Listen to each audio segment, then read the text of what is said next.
Hi, I'm Christy O'Callaghan Leue. As you said, I'm the GA for the New York State Writers Institute, which means I am a grad student and I'm in the master's program. And Ed over there at the end is actually my chair for my committee and for my thesis, and I'm actually really excited to be here tonight. If you all have not become familiar yet with Human Blues, this is where juggling comes in handy when you're sitting up here with the mic and everything else. I want to make sure everyone sees this beautiful cover of the book for Human Blues. Has everyone anybody here had a chance to start reading it yet? Yes, perfect. Okay, good. I'm glad you have. So, I have too, thank goodness, because we're talking about it tonight. So, we are going to talk a little bit about Elisa Albert before we get started. Make sure I have all my good notes here, because this is not her first book, which is very cool. This is your fourth book. She's written 3 novels before this: Afterbirth, the Book of Dahlia, and the short story collection How This Night Is Different. And she has been teaching kind of all over the place. I'm very excited because one of those places was University of Maine, which is where I used to live, so I'm very excited about that, and Bennington College. You can see her work all over the place, including Tin House, Bennington Review, the New York Times, the Literary Review, Paris Review, Los Angeles Review of Books, and Gulf Coast, to name just a few of them.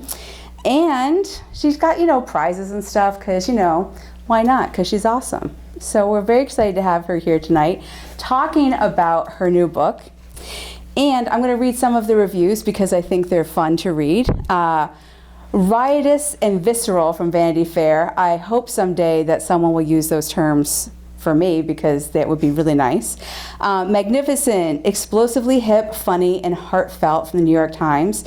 A life-affirming howl into a wild world from Book Page.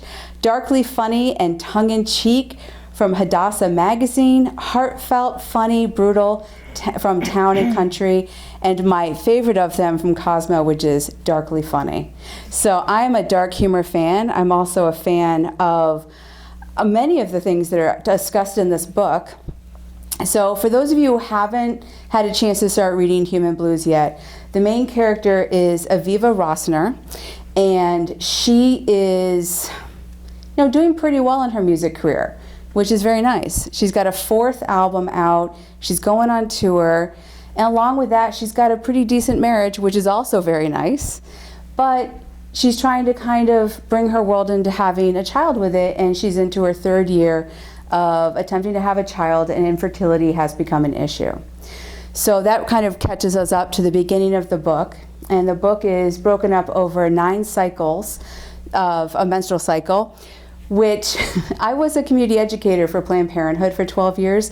And as I read this book, my chart that I used to have to bring out to explain the menstrual cycle kept going through my head and explaining it was an entire cycle. And in fact, that's something Aviva finds she has to explain to other people. And I was like, I'm with you, girl. I totally understand that feeling of explaining that. She is very, very much a rock star. And the way that I think of a rock star, because I am a music fan, and I love that push against the machine. Not really just going with however to get the most likes, how you're going to sell the most albums, but how do you really share your authentic voice, and how do you share a story? And so, which is kind of amazing. So that just gives you a little taste of the book and what's happening with it. And I already told you, too many questions. So we're going to make sure I don't take the whole night. We are going to have questions at some point, and we are going to have a reading at some point. So it's not just going to be me asking questions. But I want to know where the inspiration started for this book. Was it a single thought? Was it a conversation? Or was it just a combination of so many things coming together that formed Aviva? That's a great question. Definitely a combination, like a big stew. I read a lot of trashy magazines, especially when I'm traveling. It's very relaxing for me to read tabloids for whatever reason. And I kept seeing these really lame, glossed over descriptions of very wealthy, famous people using assisted reproductive technology. Yeah. And it was always presented in this way that was so surface, and I was really curious about that disconnect, because I am a menstruating person. I am very awake to what goes on in our reproductive lives. I'm a full spectrum doula on the side. So I had a lot of personal interest and experience with sort of the whole spectrum of reproductive life. And what was sort of on the surface of the culture was just not cutting it for me. And I just became obsessed, really, because the more I learned about reproductive technology as it's used here and now, the more questions kept coming up for me, and every sort of layer that I peeled back just revealed a huge new swath of questions, issues, problems, concerns, and it's like, why do I not see this reflected anywhere in this culture? Where is it? So, you know, as a writer, the answer is, like, it's going to be my job to give voice to this. And I also just didn't see a lot looking around in the culture about menstrual literacy. Yeah. I mean, you know, we all love Judy Blume, I hope. There's quite a bit in, like, middle grade lit about, like, getting your period, and then it's like, that's it. Mm-hmm. There's certainly not enough or very much at all about menopause, which is like second puberty. That's exactly how I explained it to people all the time. And then everything in between is just sort of this big sort of like weird taboo in the 21st century, while at the same time, those of us who are sort of like good lefty, liberal, literate people are like reproductive justice and freedom. And it's like, but you can't have freedom and justice and ignorance at the same time. They cannot coexist. So, like, what gives? And so, you know, Aviva was born. That's awesome. I was somebody who dealt with life-threatening women's issues. We'll just call them women's issues, because that's how most people referred to it, for about 18 years. And it's something that my grandmother also struggled with. And so I think... Female trouble, they used to call it. Women. For me, it was women's troubles. Yeah, so my grandmother was, shh, we don't talk about it. And so it's something that when I was looking to read about what I was going through, I found that a lot of people definitely weren't talking about it. And I have, since my issues were finally dealt with, enough insurance companies were fought with, enough doctors were on my side to finally fix it, because if not, I was going to die. I started writing about it, and I wrote about my grandmother's issues and what she went through, and then I wrote about what I went through, and the response from people just starting the conversation, even if it was like a workshop and I was just writing a draft for my own just processing, was huge. And I'm just brought up this book, and I have to tell you, one of my favorite, I have a favorite line in this, and it's about the not naming the tree, which I know this is not the most important piece of this book, but I'm in a writing group of women who are working on their first books. And it's almost like a support group, which is funny to say. We're all over the place. And I brought it up during the line because somebody was fighting with how many details, what do I need to do, da-da-da. And I told them about the line, and they were like, oh, that's great. What's the book about? And I told them, and we were all had our cameras on Zoom, and tears appeared in people's eyes. You could just see the reaction to a book that's talking about some of these frustrations and some of these issues and these topics. And afterwards, I had a chance to talk one-on-one with one of them, because we were just chatting after, and she just cried and was telling me about her experience.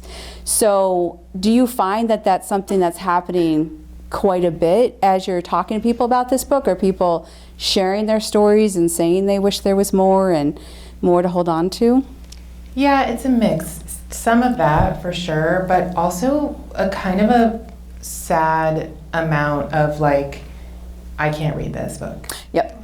And that one hurts, you know, that one really, really echoes for me, and I'm sorry when I hear that, you know. And I've heard that before. I heard that with the last book too. This sort of like, it's too close to home, it's too soon, I can't, I don't want to go there, I don't want to know.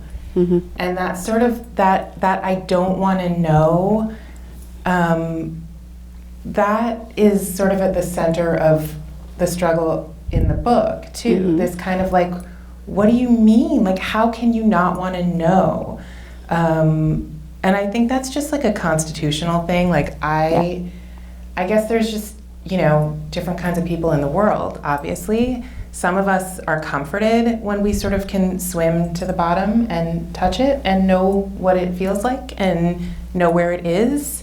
And some of us can't hazard that journey. It's just not, it's not possible.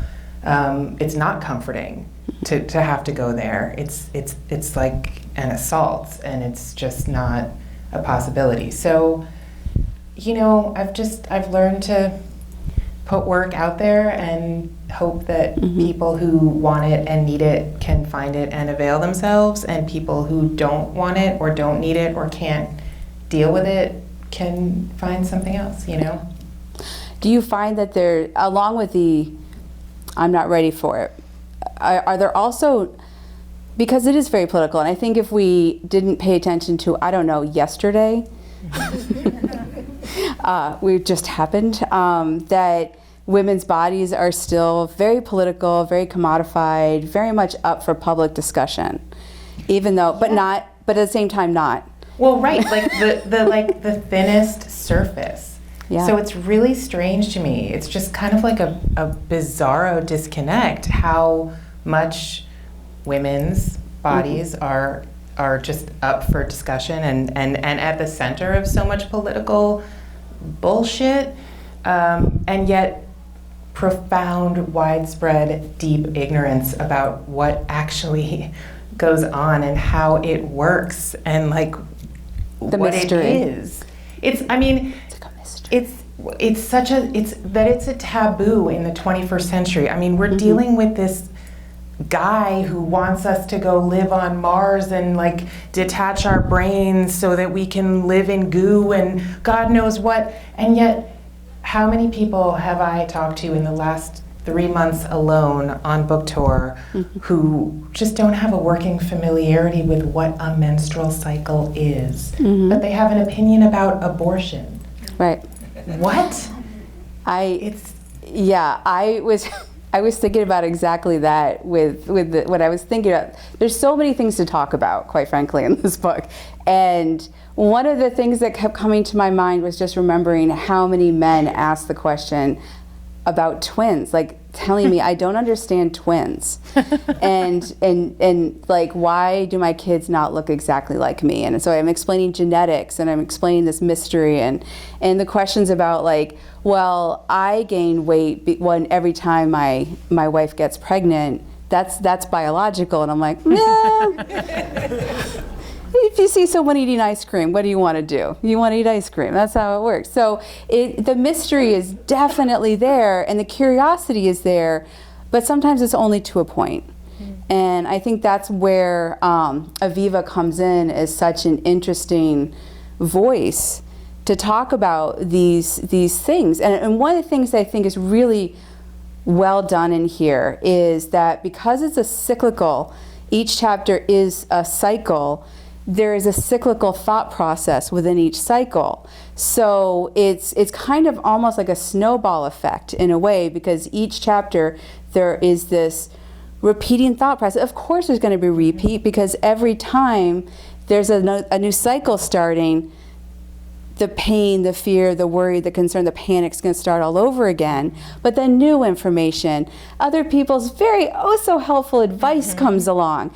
And there's all these new things. So every time the snowball gets a bit bigger and a bit bigger, but it's also redundant. Right. And when I was sick for so long, I had illness mentors, which may not be a thing that most people know are out there, but if you got some good friends, you're doing something, go and find them, get them to help you out. One told me, this is going to be the most boring time of your life. And I thought, well, that's not good news. And you know what? It is. You dealing with your body and trying to get your body to work with you, but it goes day after day after day after day. You get kind of bored of yourself, and you get kind of bored of just the topic, the issue, the constant, the constant process of it. And I feel like that's something that Aviva totally gets. Yeah, I think that's kind of how it comes to an end. It's a spiral, these cycles repeat and repeat. It's like a, what do they call those? Like a seashell, The Nautilus. Thank you. So, you can never step in the same cycle twice, to borrow an old expression. But by the end, it's like she is tired of herself. She's tired of this debate. She's been having it with herself and with everyone she meets. And it gets old. But I think, for me as her author, for her as a character, I think without that, how would you get to that point? Right.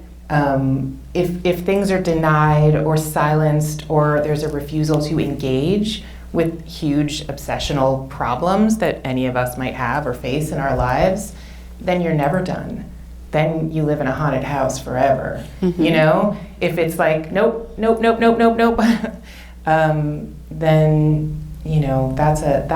that's a hard row to hoe. But I think for her, I hope there's like this empowering thing. Yes, she is obsessed. She goes over it and over it and over it, but then hopefully she's done. She's done. She's actually moved on in this like genuine, holistic, authentic way, because she's done that hard time. I think that is an impressive piece about forming it as the cycles, is to allow for that. But just so people, if you haven't had a chance to read it yet, it doesn't feel boring because it is redundant, but it does put you, because I think what's important about this, with all the political issues, with the science, with all the stuff with it, there's a human in Human Blues. And I think that's what to remember at the center of the book, is that it's about a human story. And it's about one person's story. And I think that's such a human aspect to it. And I think bringing the humanity into these topics is such a valuable aspect to it. And I kind of wonder if people can always see the humanity, though, when they read it. Do they kind of get stuck on the politics? Do people... It depends. It depends on the reader. I don't know. I don't get to be privy, thank goodness. But it really, I do get a huge range of responses. I get a lot of love. I get a lot of hate. I get a little in between, but like... Very extreme. They tend to be very extreme. It's either like, I love you, you're a god, or like, die a fiery death, you evil bitch, And it's just like, neither one of those things is real. Like, Godspeed. But I wanted to bring the experience of inhabiting a menstrual cycle and a series of menstrual cycle. I mean, those of us who live in bodies with unmediated menstrual cycles, which means we're not on hormonal birth control, we have our reproductive organs, we're of reproductive age, we go through many cycles.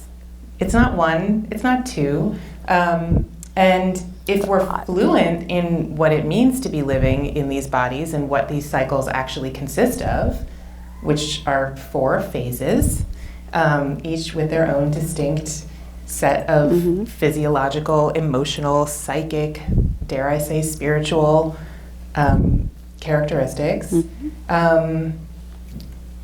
If you're not aware of it, if you make it to midlife and you're kind of like, oh, I got my period, who knew? Every time, it's a different story. But if you are aware of it, it can really be a useful lens in terms of who you are at any given point of your cycle, what your perspective is, how your relationships are going. There's a great book that came out 2015, I think it was, by a physician named Julie Holland. It's called Moody Bitches. Ooh. And that book really blew my mind. That was at the sort of inception of when I was getting to work on this book.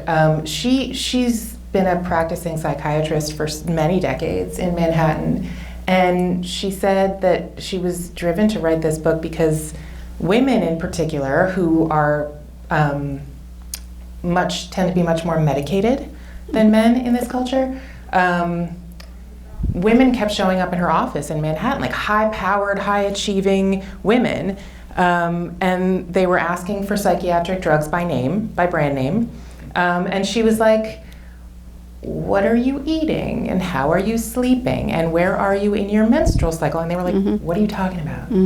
Like, give me my whatever.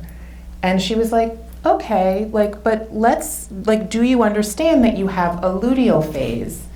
And in the luteal phase, you are much less likely to be able to suffer fools. You don't have as much estrogen in your body, and that's the cooperation and accommodation hormone. So are you aware that, like, when you want to get divorced in luteal phase, it might behoove you to chill or go away for the weekend? You know, take a nap, whatever. Like, and like these hugely well-educated, accomplished people were like, huh? And she was like, okay, I gotta write this book. And it's a really, really useful book. And that book opened my eyes in a way that I really needed and helped to shape this structure. Absolutely. I think it's when you can find resources like that as you're going along, and even just talking to other people about their human experiences. And I just loved that the title was Human Blues, because I kept going back to, this is really such a human story. It's not even just a woman's story, it's a human story. Well, I keep getting this sort of like sheepish, like, you know, sorry to generalize, but it's always older men, and they're like, I don't know if I can read your book because I'm a dude. And I'm like, you know, I mean, it's just like every day. And like, you know, and I just kind of say, you know, with all due respect, I'm 1,000% certain that you originated in a menstruating body, sir. And it's always like, I guess you're right. Right. It's like, you think? Yeah. And there's this layer. I mean, it's part of the taboo. It's all connected, you know? This layer of sort of condescension and embarrassment, and like, you know, we don't have to keep going that way. Yeah. Like, we do have the choice at this point in human history to sort of like put that down. We can move on. It's really going to be okay. I mean, we have a menstrual taboo that, you know, it runs really deep. And it's hard to know even where its origins are. Like, if a menstruating woman prepares your food, you're going to get sick. Like, that's a really old idea. My husband and I were kind of talking about exactly this and the myth of, like, and I can't remember where the quote was that you were saying, but it was like, well, how can somebody be bleeding like that and not die? And I'm like, it doesn't really quite work that way. What was the saying? Like the frat boys in college, they would say, never trust an animal that can bleed for days on end without dying. Right, exactly. That's exactly. One thing I think is kind of beautiful is that it's not, first of all, it's not a romance, except that it is, because it's a self-romance. It's a romancing of a self. And I think that is a beautiful way to write about a woman going through even just the transition into, well, not having kids or changing the mind or aging along the way into a time and a phase that women often feel like they're starting to disappear as sex symbols, as appealing because they're not necessarily fertile, but she's also not fertile in a way, you know. So I think it's a beautiful self-romance. Because she's got the romance, she's got the hubby, he's fantastic, he's there and he's on it for the ride, so he's great. But she's still in every cycle during her ovulatory phase. Yep. She's real horny. Right. And it's not always for her husband. Right, exactly. Because she's still human. And he's not always around, you know. She's off on the road. The New York Times review of this book was positive, and I'm grateful for it, but it was also bizarre in many ways. And one of the ways was that the reviewer said that Aviva has the sex drive of a rutting buck, which is a male deer in heat. And I was like, wait, I think actually she has the sex drive of a healthy adult female with an unmediated menstrual cycle. Right. Like, excuse me? Like, so for a sex drive to be extremely healthy and vital, it has to be gendered male? Yeah. Like, excuse me? I thought that was just, how many editors looked at that? How many, like, nobody went, hang on here for a second, like, and part of it, we do live in a culture where women are disproportionately medicated. Mm-hmm. We are several generations now into the widespread experiment known as hormonal birth control. And both of those things have severe consequences for the female sex drive. So, that line was like a huge red flag, but it was also really telling. Yeah. We're very successfully blunted that way in a really widespread manner that I think is not talked about enough. Absolutely. And I also want to talk for sure about flawed, imperfect, unlikable female characters, because she's not perfect. Because who is? Again, the human. She is, she goes back to so many of our favorite young characters when we were kids, like Anna Green Gables smashing, the slate over Gilbert's head, and just being that, like, full of energy and voice and enthusiasm, which again, as women age, that's something that often gets tamped down. And it's expected of young women, we look for the young voices, but to have the older voice 4 albums in, going through this phase, turning towards 40, having that be there and still be this beautifully flawed, wonderful character. I'm just always a big fan of the beautifully flawed female characters. Well, I think I always point out to people, especially students who are trying to write and working on their own characters, that unless it's like a really meta book or story, your protagonist should not know that they are the narrator of a novel or a story, And I think that too often there's this self-consciousness that creeps in to creative writing, where it's like, oh, let me sell you something, or convince you, or I'm so noble, I'm so whatever. The way that I pour myself through the sieve of this story or this narrator or whatever it is, I'm a righteous being.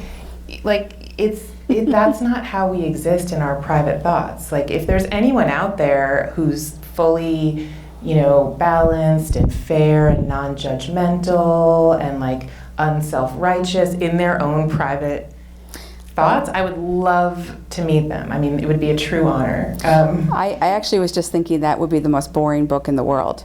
So and there are many of them, though. There are many,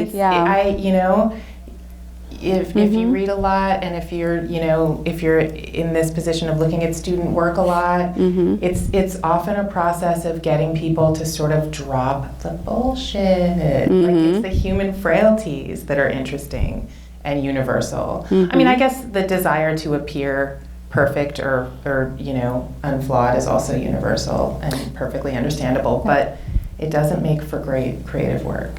It doesn't, and yet I think so many people are bothered by the unlikable female character.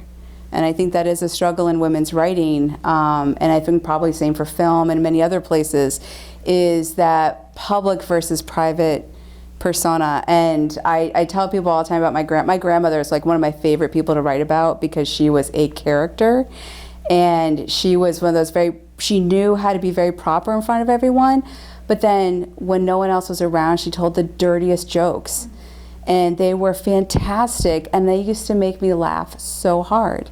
I mean, I think that for a long time in human history, there's been a very real threat to the lives of women, the actual lives of women who were too outspoken, too knowledgeable, too fully human.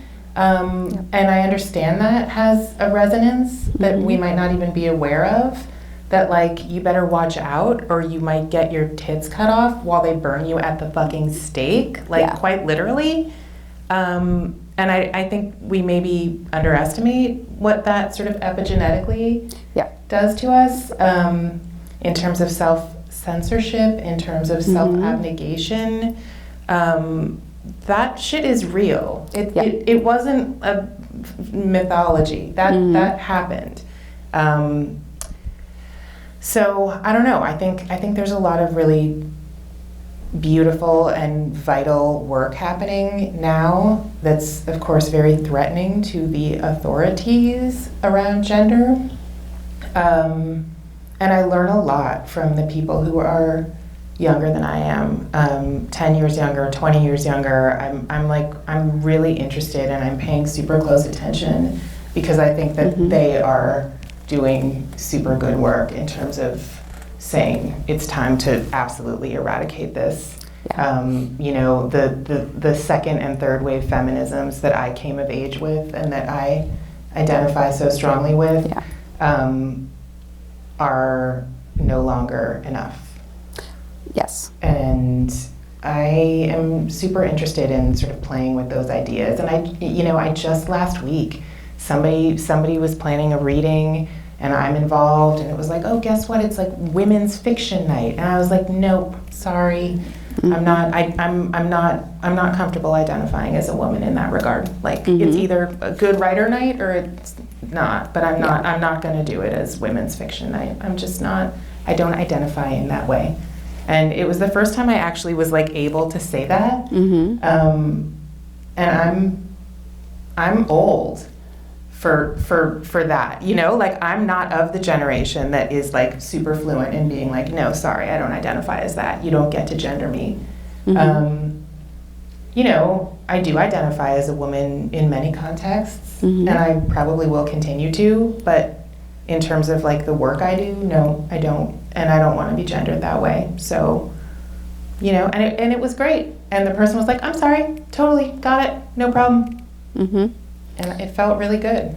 And did that change the conversation for that evening, or did they continue forward with their original idea? No, it changed. It changed? Oh, good. Actually, I'm really happy to hear that. Yeah. I know that a lot of, as I've started writing over the past couple of years, as I'm meeting writers, again, younger than me, I'm coming in at an older age than most of the people who are starting to write, and they are finishing books and they're trying to get them out there, and that is a big conversation.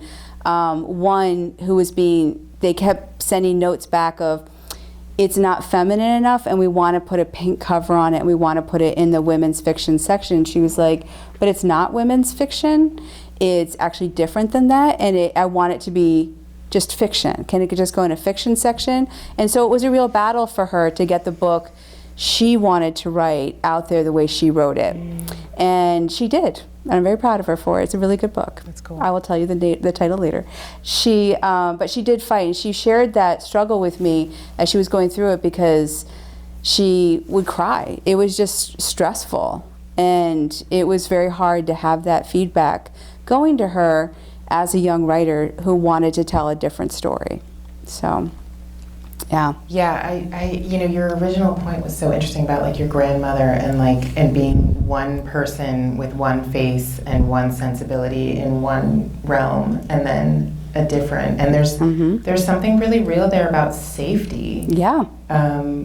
But I feel like it would be a waste of all the privilege that I have in this life right now to not struggle against that. Yeah. It's really important. And it's a red flag, you know, I've heard the unlikable, the provocative, and it's kind of like, I think you mean human. I think you mean a person with a uterus who insists on full range of emotional and intellectual capacity. I think that's what you mean.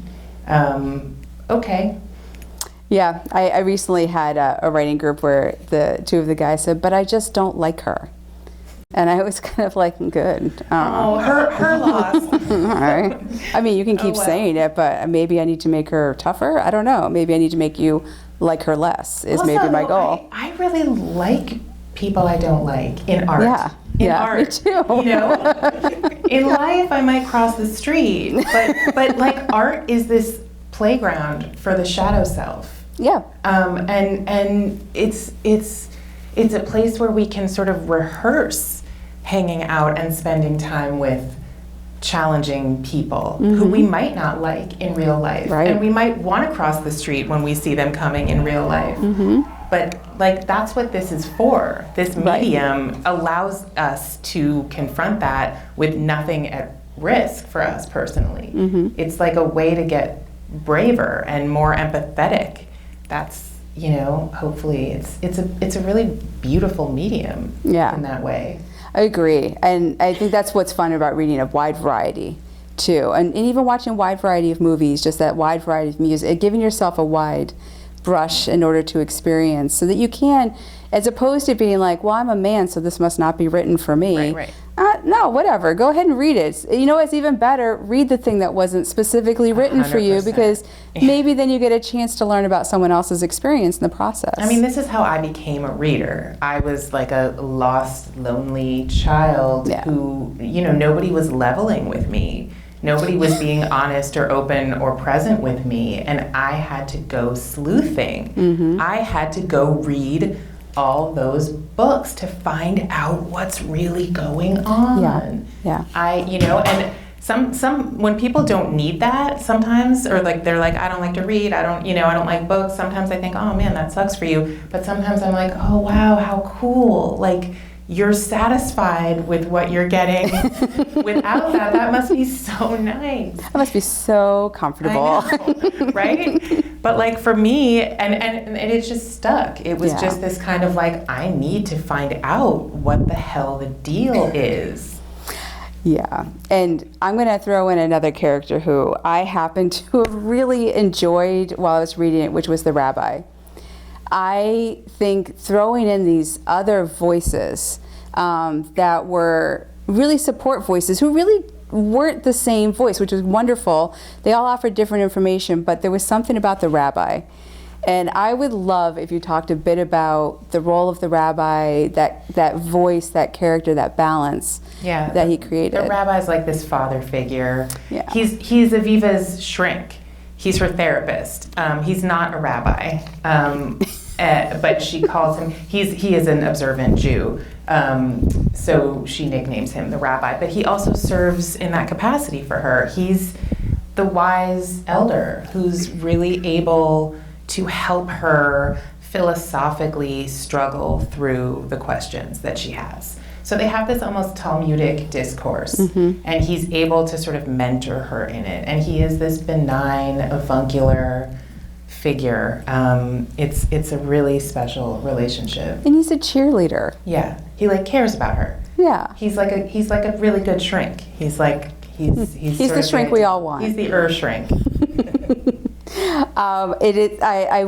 I saw Justin Torres a couple years ago, and if you don't know him, he wrote We the Animals, and he made this comment. He said, people are always looking for the truth in the fiction and the lies in the nonfiction. Yeah. So I'm curious how many people are asking you, so are you Aviva? Always. Yeah. There's that line, like, if you write a novel, they'll say it's all true, and if you write a memoir, they'll say it's all true. If you write a memoir, they'll say you made the whole thing up. If you write a novel, they'll say every word is true. Yeah, I get that all the time. I'm a product of like the Philip Roth school of fiction.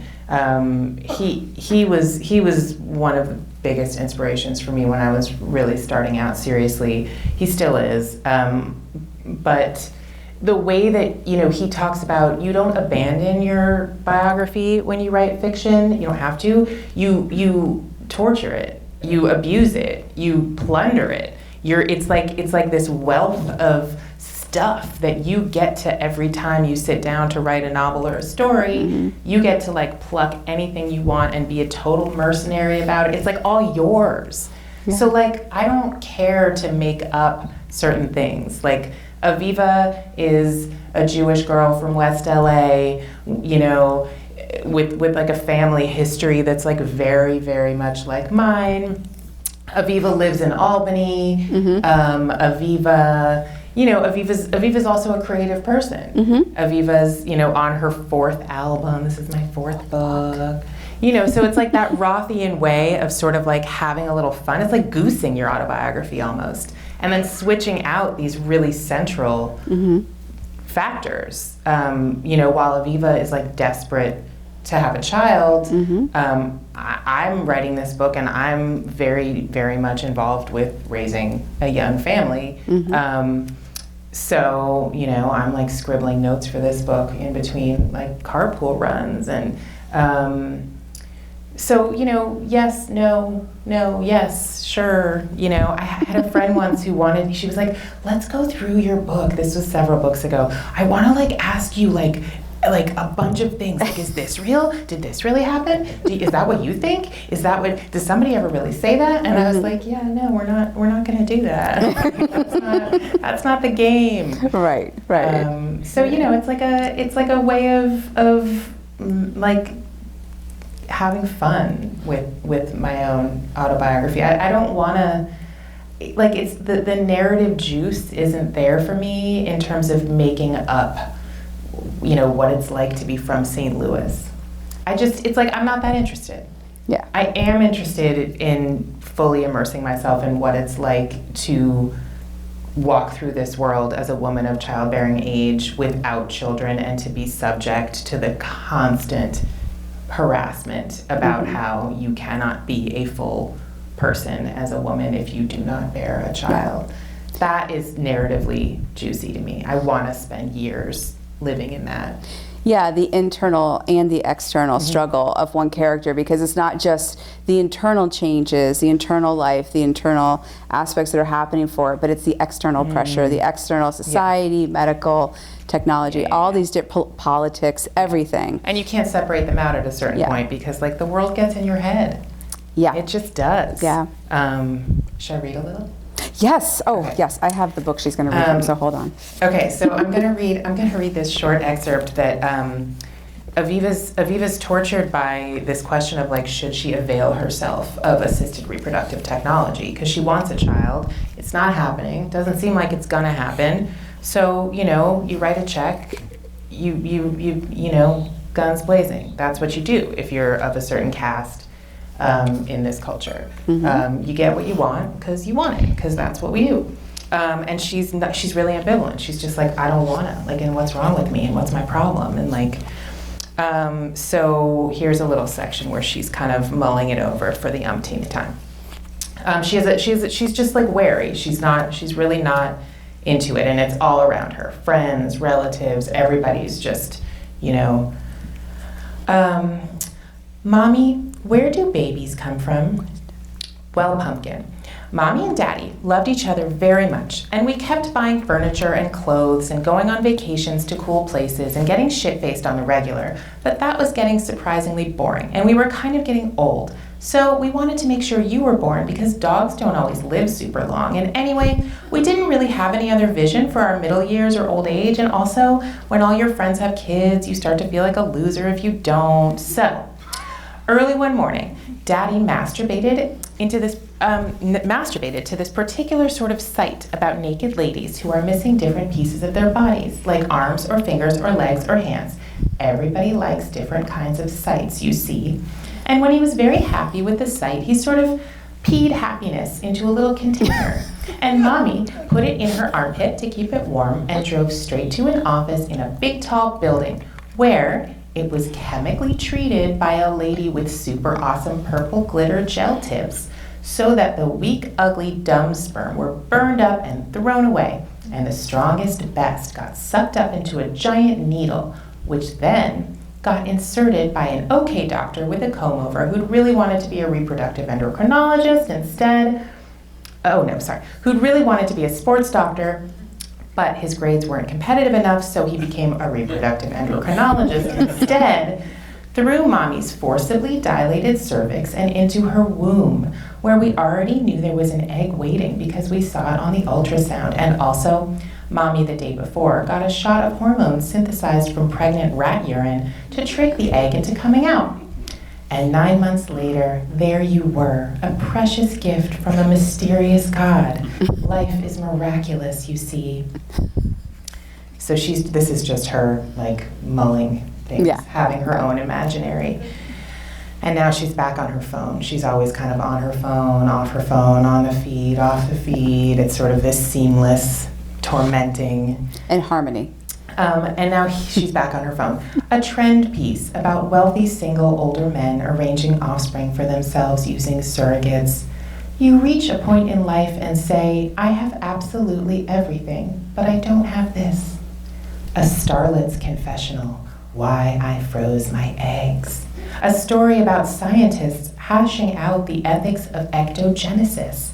Imagine, we could potentially free women from childbearing entirely. A congenial couple crowdfunding their fertility treatment. We did it for our honeymoon, so we thought, why not?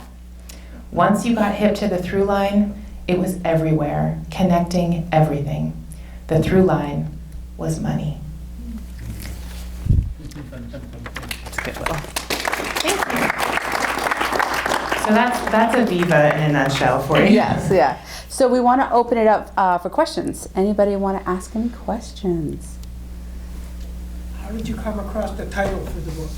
The title from the book is taken from, we didn't get to this, but the book is also in part about the late singer Amy Winehouse. Yes. Who, Aviva is obsessed with Amy Winehouse. Amy Winehouse is sort of the angel and the demon on either shoulder. And Amy Winehouse is also sort of evocative of this sort of the girl who refused to live.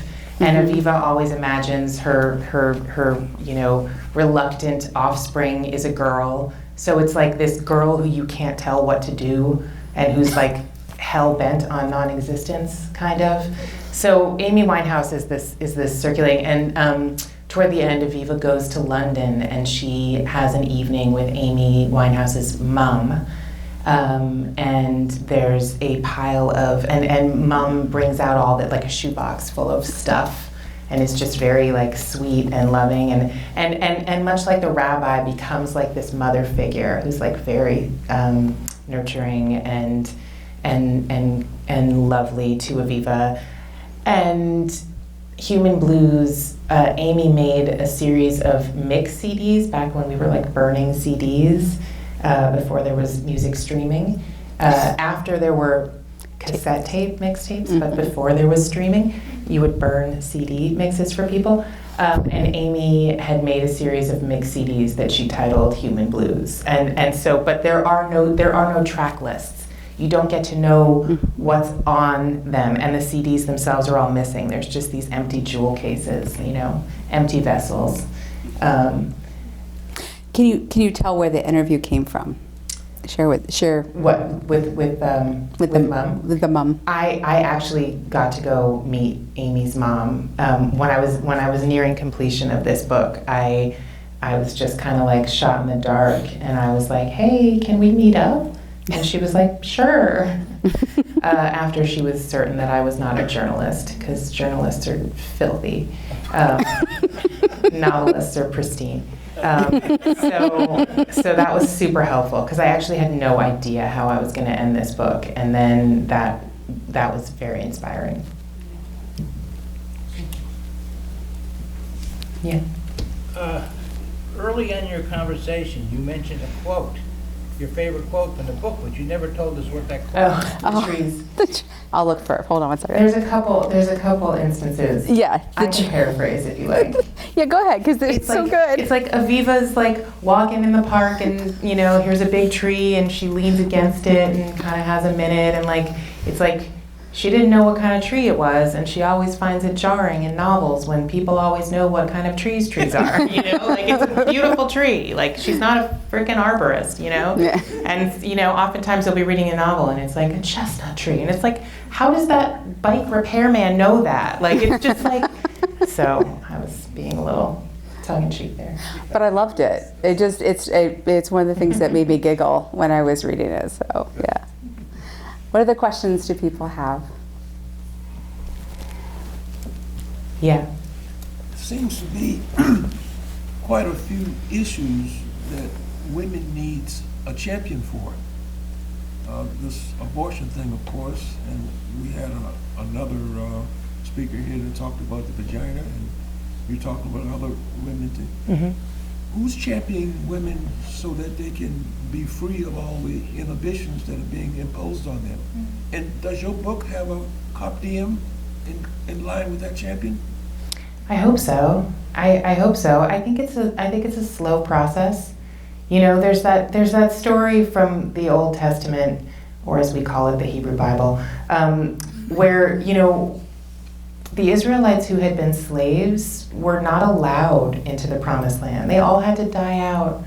Everyone who had ever been a slave had to be gone before the tribe could move into the Promised Land. And I love that metaphor because it's like, you know, there's stuff that we can will ourselves through and overcome mentally to a degree, but there's also stuff that, like, our children's children are gonna have to, like, take the next, you know, relay. And I think we do the best we can here and now, but we can't, like, eradicate all of this baggage, you know, just because we want to. We can push forward as much as we can. We can do our best.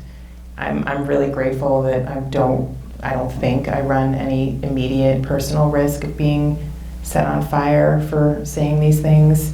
If that turns out to be wrong, tell the world my story.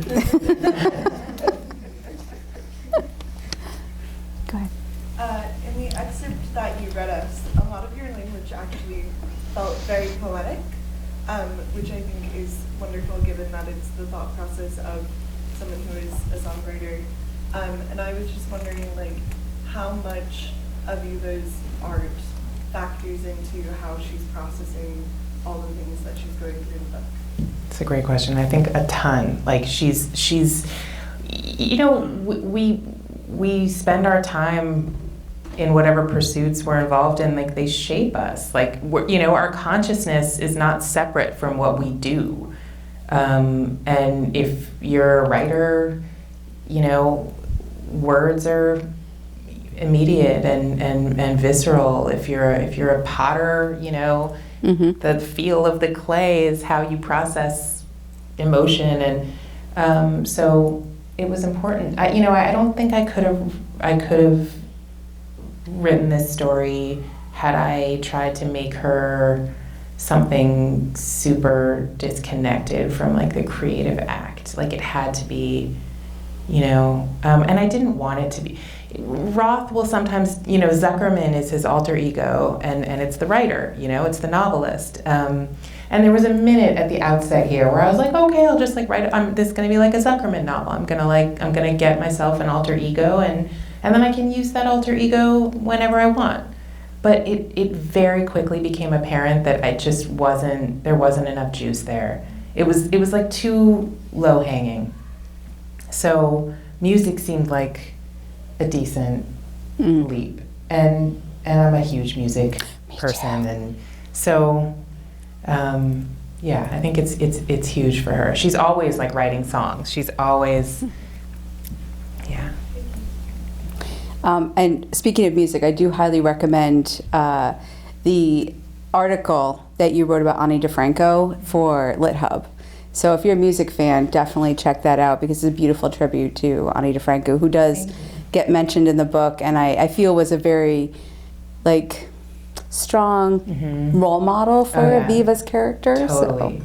Ani, and for me, I mean, Ani DeFranco, I say this in the article, but when I discovered Ani as a teenager, it changed the course of my life. I mean, she was the first truly unafraid woman I had ever seen. And it was suddenly like, you know, I understood anti-heroes. I understood, you know, I was kind of like, but that somebody contemporaneous was like that unafraid and that unconcerned with her appearance, with opinion, like it like blazed a path. But suddenly I was like, oh, you can actually do whatever you want, you know? you can actually do whatever you want.